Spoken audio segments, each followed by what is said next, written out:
E nós mostramos mais cedo aqui o ataque com drones sofrido pela Rússia. E agora Moscou tenta culpar os Estados Unidos e seus aliados europeus por esse ataque na região de Moscou. Luiz Kawaguchi, jornalista da Gazeta do Povo, ele que acompanha todos os passos do conflito, está sempre com a gente aqui, está ao vivo para falar mais sobre essa nova crise entre Rússia e Ucrânia. De onde pode ter partido esse ataque, Kawaguchi? Que informações já se tem? Os ucranianos podem ter usado armas americanas nesse ataque? Boa noite, Kawaguchi. Boa noite, Bruno. Boa noite, telespectadores. Sim, essa é a alegação da Rússia. Só que não foram divulgadas imagens desses drones. Até para se ter uma ideia, se a gente está falando de pequenos drones, aqueles drones kamikazes, ou se a gente está falando de drones aí de alta envergadura, do tamanho de aviões de caça. Não dá para saber direito. Esses drones pequenos, eles têm baixa autonomia. Eles teriam que ter sido lançados até de dentro de território russo. A gente sabe que existem vários grupos russos que são contra o governo russo e estão aproveitando a guerra da Ucrânia para se articular e atacar o próprio governo. Mas essa é a possibilidade mais fraca. Na verdade, a gente sabe que os ucranianos eles estão desenvolvendo drones de longo alcance. São drones de grande porte e acabam se chocando aí com seus alvos. Também são drones kamikaze. A gente teve um ataque de drones no Kremlin há algumas semanas e a Rússia acabou sendo pega de surpresa. Logo depois, a Ucrânia anunciou que estava, sim, desenvolvendo drones de longo alcance. O que a gente não consegue saber é se a tecnologia que a Ucrânia está usando para desenvolver esses drones é 100% nacional ou se ela está usando componentes norte-americanos. Isso, se for provado, pode ser um problema muito grande para a Ucrânia, porque pode dar argumento para os russos acusarem o Ocidente de fornecer armas que estão atacando dentro do território russo. A gente vê que desde o início da guerra, os Estados Unidos e os seus aliados europeus estão tomando muito cuidado para que as armas que eles fornecem para a Ucrânia, elas sejam usadas somente naquela área que foi invadida pela Rússia dentro da Ucrânia e não dentro de território russo. Então, a possibilidade maior no começo, agora que aconteceu há pouco tempo, aconteceu hoje esse ataque, não foram divulgadas imagens ainda do ataque, então, a princípio, a maior possibilidade é que tenham sido, sim, drones ucranianos que tenham partido da Ucrânia para atacar Moscou. E o ex-presidente russo publicou um ensaio muito ameaçador nesta semana, dizendo que a Rússia está pronta para lutar na Ucrânia por décadas e que o Armagedon será provável se o Ocidente não negociar a nova ordem mundial com a Rússia. Quais são os objetivos e os impactos desse ensaio, Kawaguchi? O Dmitry Medvedev, ele já foi presidente da Rússia, ele já dividiu o poder com o presidente Vladimir Putin. E ele é considerado muito mais radical que o próprio Putin. Provavelmente esse ensaio que saiu essa semana, ele é uma tentativa de intimidar o Ocidente. Por quê? Porque na semana que vem vai ter uma reunião muito importante da OTAN, a Aliança Militar Ocidental. E provavelmente eles vão discutir nessa aliança se a Ucrânia pode ser admitida na OTAN, como parte da OTAN, no fim da guerra. Ela não pode ser admitida durante a guerra, porque isso ocasionaria aí, provavelmente, a Terceira Guerra Mundial. Mas tem toda uma negociação para, se ocorrer um cessar-fogo, se ocorrer um acordo de paz, ele vai depender da Ucrânia ter garantias do Ocidente, dos Estados Unidos e da Europa, de que vai receber proteção contra a Rússia.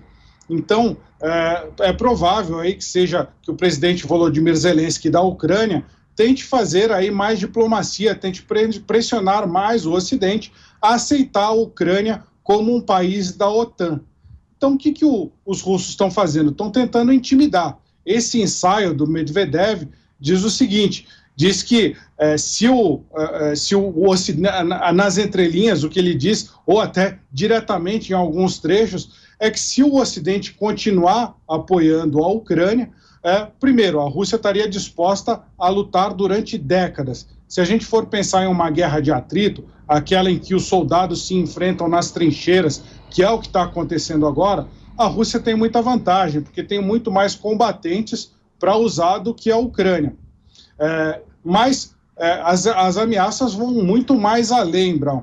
Elas falam que as ameaças do Medvedev dizem que se o Ocidente continuar apoiando a Ucrânia, a Rússia pode usar armas nucleares. Se a gente for avaliar o que aconteceu desde o início da guerra, é muito provável que isso seja mais um blefe da Rússia. A gente não pode descartar totalmente que a Rússia use armas nucleares, mas desde o início da guerra ela não usou e está dando menos sinais de que teria a vontade de utilizá-las. Então parece sim uma tentativa de pressionar os países do Ocidente a ficarem com medo de darem mais apoio para a Ucrânia. Mas do ponto de vista americano, isso é o que tem que ser feito agora, ou seja, essa guerra teria que ser vencida agora para não se estender durante décadas, Brown.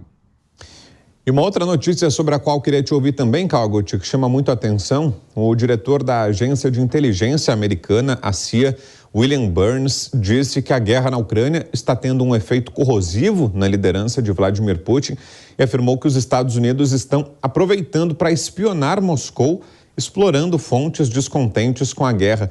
Faz sentido isso, Kawaguchi, que a CIA anuncie abertamente um ato de espionagem?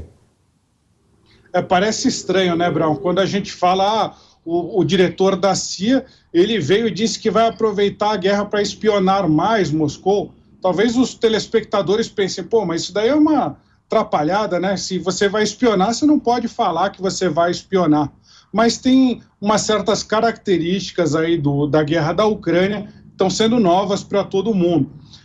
Primeiro, na verdade, ele não falou como ele vai espionar. Ele disse que, principalmente a revolta que aconteceu aí alguns dias atrás, em que aquele líder do grupo mercenário Wagner, o Yevgeny Prigozhin, ele lançou um ataque, uma campanha militar dentro da própria Rússia para tentar derrubar o ministro da Defesa e os seus generais. Isso mostra uma fratura dentro da Rússia. Isso mostra que muita gente está descontente da forma com que o governo russo está conduzindo as operações militares. Então, o que o Burns, o que o diretor da CIA está falando agora é que ele vai aproveitar esse momento para tentar recrutar mais gente, para tentar recrutar colaboradores. É assim que a CIA funciona, é assim que os espiões funcionam. Primeiro eles lançam lá esses anúncios na Deep Web, esperam contatos aí dessas possíveis fontes ou fazem contatos ativos com pessoas que eles acham que estão descontentes e podem ajudar os Estados Unidos a espionar a Rússia.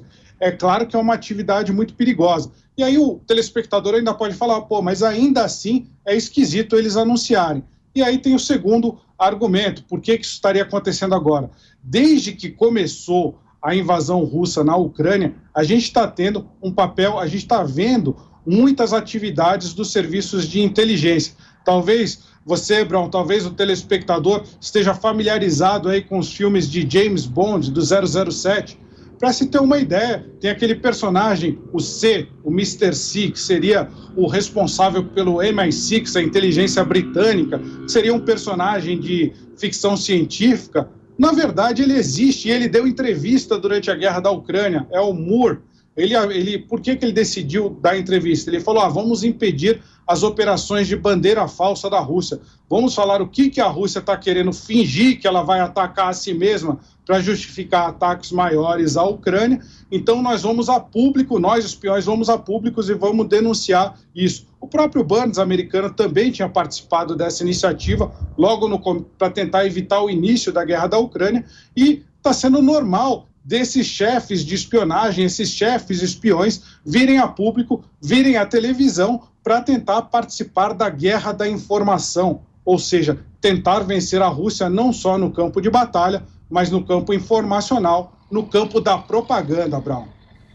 Perfeito. Luiz Kawaguchi, obrigado, como sempre, Kawaguchi, pelas informações, pela presença. Boa noite. Até a próxima. Obrigado.